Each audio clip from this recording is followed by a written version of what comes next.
America சார்பு நாடுகள் என்று விமர்சிக்கப்படுகின்ற வளைகுடா நாடுகளே கத்தாரில் வந்து ஒரு எதிர்ப்பு, இந்த பர்தாவுக்கு எதிர்ப்பு, புல்டோசர் கொண்டு வர்றது, இந்த மாதிரி விஷயங்களுக்கு எதிர்ப்பு வந்தோடனே மோடி அதுலேருந்து கொஞ்சம் பின்வாங்கினார்.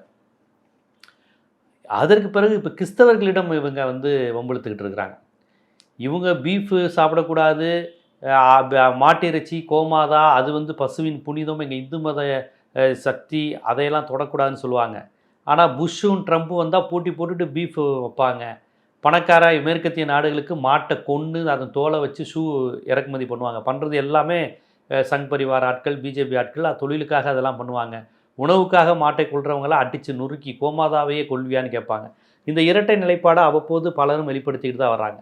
இப்போ இவர்கள் தான் ரொம்ப வெளிப்படையாக கிறிஸ்மஸ் பண்டிகையின் போய் இந்த சங் பரிவார் அடிச்சிருக்கிறாங்க. இது மிகப்பெரிய நெருக்கடியை சர்வதேச அளவில் மோடிக்கு ஏற்படுத்த போகுது. அமெரிக்காவிலேயே ஆர்எஸ்எஸ் அமைப்புக்கு பெரிய நெருக்கடி அல்லது தடைங்கிற மாதிரி உருவாகும். அமெரிக்காவில் ஆர்எஸ்எஸ்ஸா, என்ன ஜீவா பேசுகிற அப்படின்னு நீங்கள் கேட்கலாம்.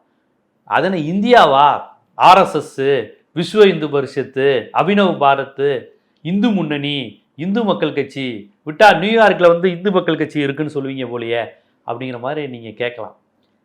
ஒரு வகையில் பார்த்தா நீங்கள் கேட்குறது, அங்கே என்ன அர்ஜுன் சம்பத் இருக்காரா, இந்து மக்கள் கட்சிக்கு கிளை இருக்கா அமெரிக்காவில், நியூயார்க்கில், டொரண்டோவில் அப்படிங்கிற மாதிரி கிண்டலாக நீங்கள் கேட்கலாம். ஆனால் நான் ஒன்று சொல்லவா, அமெரிக்காவில் மிகப்பெரிய ஆர்எஸ்எஸ் லாபி இயங்கி கொண்டிருக்கிறது. இப்போ சமீபத்தில் கூட அமெரிக்கா லாபியை வெளிக்கொண்டு வந்திருக்கிறாங்க. அது ஆர்எஸ்எஸ் அமைப்பு இல்லை, அந்த அமைப்பு எங்கள் அமைப்பு இல்லை அப்படிங்கிற மாதிரி சமாளிச்சிருக்கிறாங்க.